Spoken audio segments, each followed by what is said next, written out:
আইনশৃঙ্খলা পরিস্থিতির উন্নতি, নিত্যপণ্যের দাম সহনীয় রাখা সহ নানা দাবিতে ৮ জেলায় সমাবেশ করছে বিএনপি। ঢাকা, কুমিল্লা, বরিশাল, লক্ষ্মীপুর, ফরিদপুর, চুয়াডাঙ্গা, কুড়িগ্রাম, নওগাঁ ও ময়মনসিংহে এই সমাবেশ অনুষ্ঠিত হচ্ছে।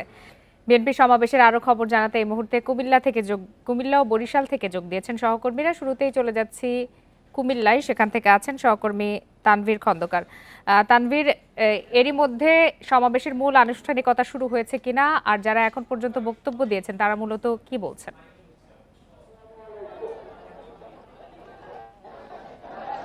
বিএনপির রাষ্ট্র সংস্কারে ৩০ দফা বাস্তবায়নের লক্ষ্যে কুমিল্লার লাকসাম এবং মনোহরগঞ্জ উপজেলা হচ্ছে, সেটি কিন্তু বিকাল ৩টায় শুরু হয়েছে। মহাসচিব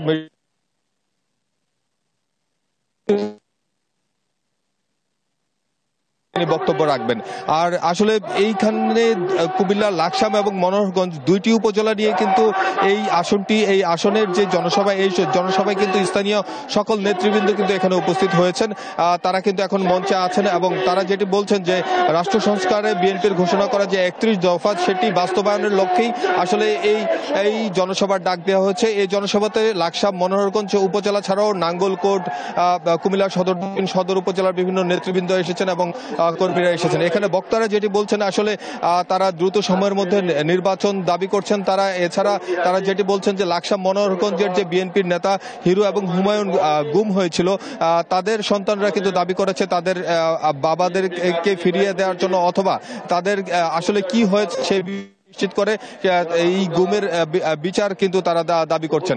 আর একটি বিষয় হচ্ছে যে সকাল থেকে আমরা দেখতে পেয়েছি যে লাকসাম এবং মনোহরগঞ্জ উপজেলার বিভিন্ন ইউনিয়ন থেকে এবং ওয়ার্ড থেকে বিএনপি নেতৃবৃন্দের নেতৃত্বে আসলে কর্মীরা এই জনসভা স্থলে এসে হাজির হয়েছেন।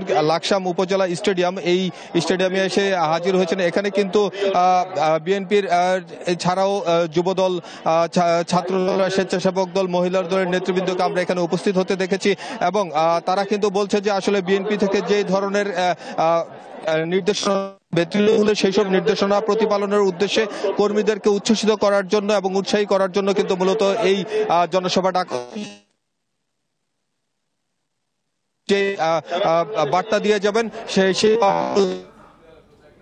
কুমিল্লা থেকে জানাচ্ছিলেন সহকর্মী তানভীর খন্দকার। এবারে চলে যাচ্ছি বরিশালে, সেখান থেকে যোগ দিয়েছেন সহকর্মী মুরাদ আহমেদ। সকাল থেকেই তো বিএনপি নেতাকর্মীরা সমাবেশ স্থলে আসতে শুরু করেছেন। তারা মূলত কি ধরনের বক্তব্য রাখছেন? তারা কি স্থানীয় প্রশাসন সহ কেন্দ্রীয় সরকারকে বার্তা দিচ্ছেন কিনা এই সমাবেশের মধ্য দিয়ে? জি, আসলে আমি শেষ থেকে শুরু করি। এখন বরিশাল এই সময়টায় অনেকটা বিএনপি শহরে পরিণত হয়েছে। আপনি দেখুন, আমি এখন দাঁড়িয়ে আছি সভাস্থল থেকে কিছুটা দূরে।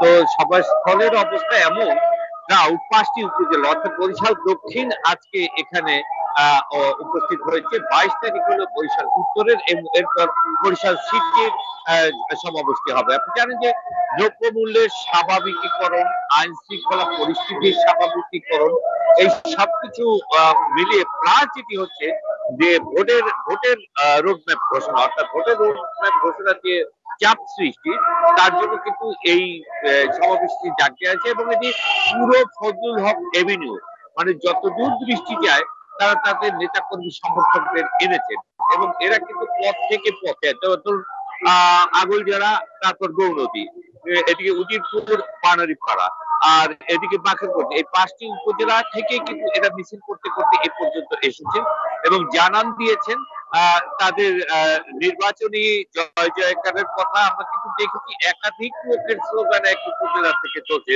মানে কোন কোন উপজেলা থেকে তিন ভাইয়ের স্লোগান, 4 ভাইয়ের স্লোগান চলতেছে। তারা জানান দিয়েছেন প্রার্থী হিসেবে তারা আছেন, নির্বাচন আসছে এবং আমাদের এক জায়গায় হতে হবে। এটি হচ্ছে এদের মূল ভাষা, ঐক্যের বিকল্প নাই। এরা বারবারই এক কথা বলছেন। এখানে সালিমা রহমান যিনি আছেন,